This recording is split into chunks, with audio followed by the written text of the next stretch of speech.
Hello everyone, welcome to video 2 in the iGEM Fundamentals, complementary video section for the lab training Canvas course. In this video, we're going to be covering a little bit more in the iGEM Fundamentals, where we're going to hit on plasmids, enzymes, E. coli, parts, the registry, what kit plates are. And also I'm going to briefly touch on the mini project. So once you start viewing and start thinking about doing it later on, that you're not as apprehensive about doing it. So that's just to introduce you to the what you're going to be doing and maybe a little bit of the steps that's going to be required in order to do that. Let's see. Okay, so first, I guess I'll hit plasmids. So plasmids are found in bacterial cells. They are also known as vectors. And what they are circular DNA strands. Unlike normal, like human eukaryotic DNA, which is pretty much linear and they're found in your chromosomes, plasmid DNA replicates independently of that. So it's typically found in the cytoplasm of bacterial cells and it kind of just floats around in there. And of note, it's circular, right? So it's not linear. Plasmids, in general, with bacterial cells, are used to exchange genes and also just keep genes within these bacterial colonies. Um, and we can use plasmids and by popping this bacteria we can extract the plasmids from the bacteria and use them in many other different things. We could use them to introduce these plasmids into new bacteria, see what the response is. We can edit those plasmids and then reintroduce them, uh, or we could just completely take the plasmid out, see what the response is in order to characterize that plasmid piece in order to see what gene it codes for. So yeah, what I'm getting at here is that there are many different techniques that you can edit or duplicate or work with plasmids, and iGEM works with a few of them. If you actually go into the field of synthetic biology, there are many different techniques that you could use in order to do different types of research in order to edit organisms and see what genes do. Here is a picture of a before and after of lysing the cell. Lysing is just like apoptosis. It pops the cell. It makes all the contents of the cell go outward into whatever medium it's in, and you can use that in order to extract whatever contents are within the cell. Here, it's a very simple graphic, but this is supposed to be the cell membrane. It's popped, and so this plasmid can leave the lysed cell, and we can take this plasmid and we can use it for pretty much anything. Here's a much more in detail plasmid map of what plasmids look like and how they are structured. So each plasmid has an origin of replication. That's where when these plasmids starts replicating, start reproducing and duplicating. This is where it starts at the origin of replication. There's also a selectable marker, which it's used for antibiotic and how we select different genes within the plasmid map. There's also the promoter. This is where you're going to be working the most at. Um, After the promoter, there's the restriction sites. We use restriction sites to cut and insert genes into plasmids. As you can see, there's two restriction sites where you would cut on both sides. This is the inserted gene. And what this promoter does is it activates the inserted gene, because otherwise this section of DNA would not activate. It wouldn't get transcribed. So you need this promoter in order to transcribe your inserted gene of interest. So enzymes. Enzymes, you may have had the question, so I briefly mentioned replication, but how exactly do they replicate? And they do this through an enzyme called DNA polymerase.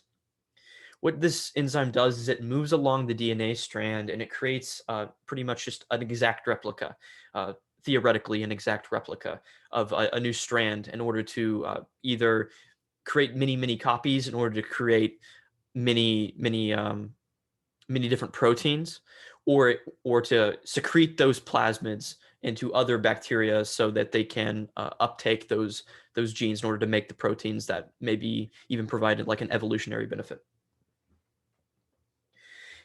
Enzymes, though, in general, which is what DNA polymerase is, are just proteins that speed up certain biochemical reactions or cause certain chemical or physical transformations to occur within biological processes. Restriction enzymes are a type of enzyme. These enzymes cut DNA.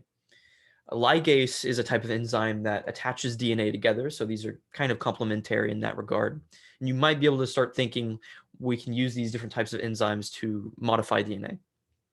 RNA polymerase, which I covered in the previous video, elongates RNA, and then DNA polymerase elongates DNA. It's what you use to replicate DNA.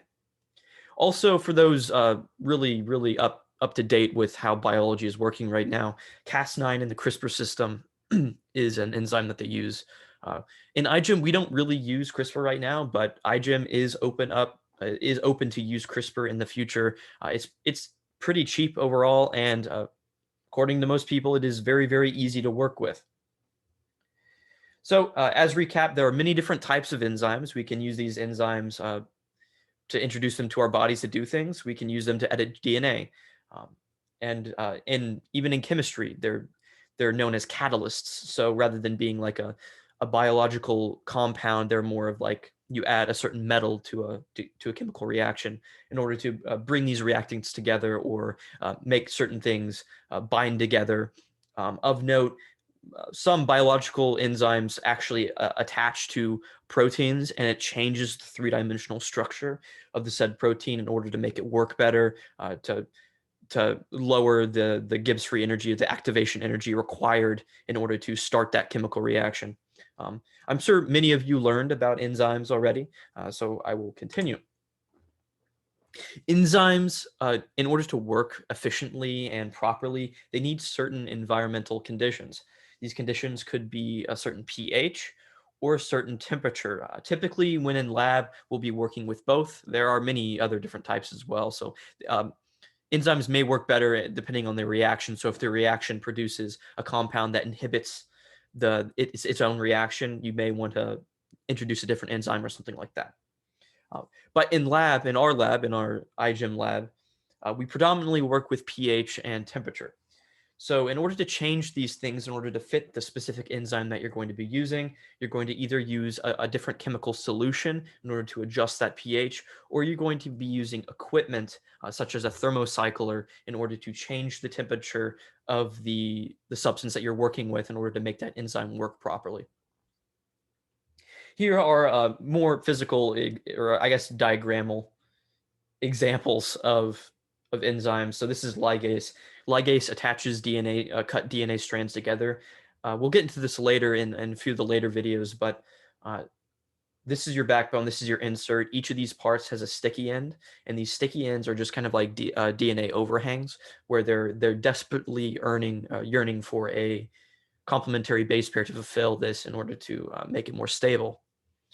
And the DNA backbone has that complementary base pair, so you can attach these together, and that's what ligase does. Is it helps these DNA backbones stick together. It catalyzes, or I guess it ligates, right, the bond between the phosphodiester backbones, and it helps these hydrogen bonds begin forming between the different DNA inserts and the DNA backbones.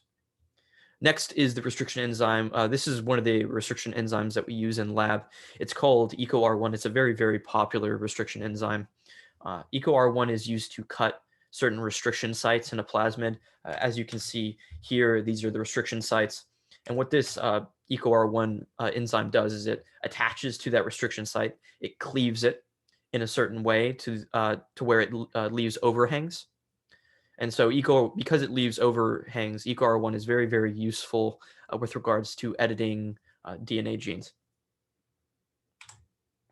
Next, I want to hit E. coli. E. coli is the standard bacteria that we use in lab.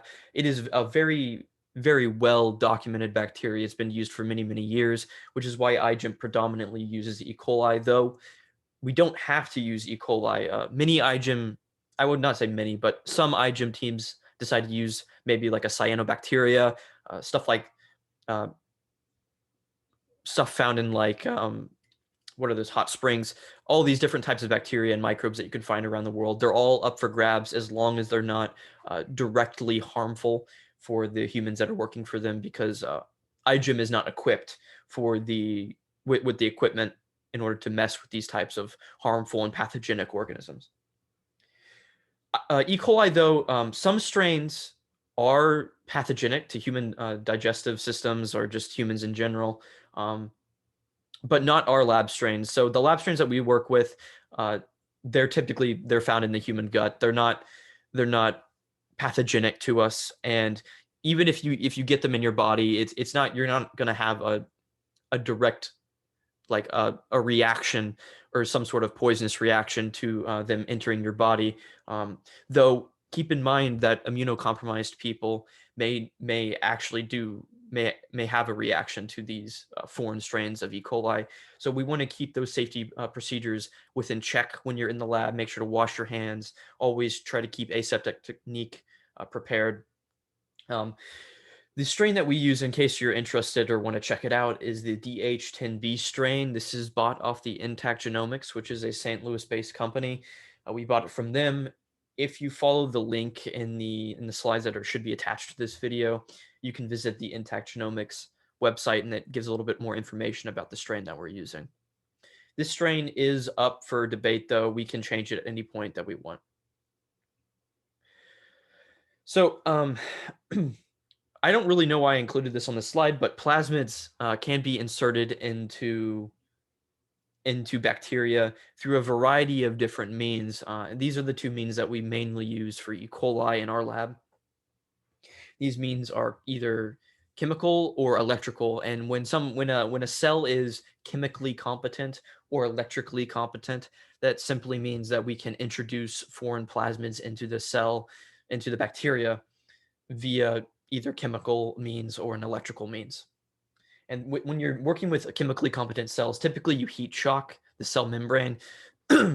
So you get the cell, you put it in a warm solution for a very quick moment of time, and those bacteria uptake those plasmids, and then you cool it back down so it doesn't lyse the cell or pop it. It's very, very similar with electrical, where you electrically shock the cells, which opens them up, and you can introduce those plasmids into the cell membrane. Next, I briefly wanted to cover what parts are in iGEM. Parts are, put very, very simply, they're just DNA strands that they have in our registry, which is just a database of different types of DNA. Parts come with a certain standardized set of things, so they're much easier to work with rather than just going to the environment and trying to cut out certain DNA strands from random organisms. A few examples of parts include promoters, which I covered in the last video. Promoters help transcribe certain genes of interest. Terminators, which end that transcription. Reporters tell you if typically a gene is being transcribed properly. So if your promoter is working, reporters could include genes that code for different types of colors. So you introduce, say, SGFP to your E. coli in your plasmid, and that E. coli, if it had a promoter that was always on, your E. coli would start secreting or creating a sort of a green pigment that you could see within your culture media. And also coding sequences that just code for a variety of different proteins or do a variety of different biochemical processes. These parts, these many, many different types of parts, are found within kit plates. And kit plates are these things right here. They're sent out by iGEM. We pay a subscription fee, and they send them to us. And each of these little wells holds a different type of part. And those parts are found in the where the parts are and what they do are found in our database, or in our registry. And they tell you where they are within the kit plate, so you can find them, so you can extract them and begin working with them. These kit plates come pre-dried, and they can, because they're dried, they store for very, very long periods of time. If they were wet, they would degrade within a few days or a few weeks. So them coming dried, you typically resuspend them with water, and then you extract them and you start working with them. This is like a diagram of a basic standardized biobrick part. So this is your backbone, right? This is, I'll get into this later, but these are the many different types of restriction enzymes already included within our standardized iGEM backbone. This is your origin of replication, where the the plasmid begins replication. And then this is your antibiotic resistance gene, which becomes very, very useful when you're trying to screen, trying to only pull certain types of bacteria from your culture media. But of note, between these restriction sites is your inserted, or it might even come included, biobrick part that codes, that could be a promoter, a terminator, reporter, etc. And all of these parts that are dried within these wells are of this structure. So it's not just this part by itself, it's the part within this biobrick plasmid backbone. So the registry, or our database, the iGEM database. Parts are found and uploaded and documented within the iGEM registry. I included a link here if you want to go check it out. I highly recommend doing so. Parts are named BBA followed by a bunch of like random numbers or random string of text. And that's how we differentiate between different parts. And parts are typically split into categories, those categories being the ones I listed here. So here's an example of a part that's listed in the registry. As you can see, it has the BBA, then its name or its qualifier. Then it gives a brief description of what it does. So this is a regulatory promoter / repressor unit. And it gives you the length, so how many base pairs are included in this, who made it. So it might even include like the university that worked with it. Some documentation, if you actually click on that link, it tells you the type. So it's a regulatory protein, so it's like a promoter. And this is very important, if it's in stock or not. So if it's not in stock, that means we have to go to an external company and we have to have them synthesize that part for us. If it's in stock, that means it's already included within these kit plates. And so we can just go to our kit plates, extract the part that we found on the registry and begin using it. So it's a much more simplified process. This is what the registry looks like, the ribbon. As you can see, there's the iGEM logo, then there's some tools, tells you what the tools are, how we do different things. The catalog tells you all the different types of parts along with a repository. Assembly tells you how to assemble the many different parts within the registry. Protocols gives you the many, many different types of procedures that we follow in order to cut, ligate, basically glue parts together, and then help for miscellaneous iGEM questions. Also of note, there's the search bar, which I use the most. The search bar, you can search for certain, if you have the code name already, you can search for certain names for parts, or you can just search in, I want an SGFP gene. I want a GFP gene. And you can just search that up. It will bring you the many different types that fit that description. Very, very important here is that in order to get silver, so iGEM has 3 different like awards. It has bronze, silver, and gold, and each of these categories have certain requirements. In order to get silver requirements, we have to submit a new or improved part to the registry so that they can add new stuff. So iGEM is a constantly evolving field. All these different teams are submitting new parts. They're borrowing parts from other people. We're working together in order to create basically like a Lego set that you can do many, many different types of things with regards to biology. Just keep in mind, though, that the main goal with iGEM is to create a new or improved part. And by improved, I mean you pull a part from the registry that's already been worked on by another team and you mutate it, or you make it more efficient, or do more documentation on it to characterize it better for the iGEM registry so other people can use it better. I also included like a screenshot of a general page for a part in the registry. So this is that ribbon I was talking about, and then this is, if you would have followed this link, it would have brought you to like this page. So it gives you the design, what date it was made. It gives you a brief description and then maybe some documentation. So what it's used in, what it does, maybe some problems that it may have. And this is where you find most of your information. So this top right corner, it tells you when it was released, if it's in stock, if it works. This works labeling is based on other teams. So if they've used the part, as you can see, it has 64 uses. If they use the part, they'll put down typically if it worked for them or not.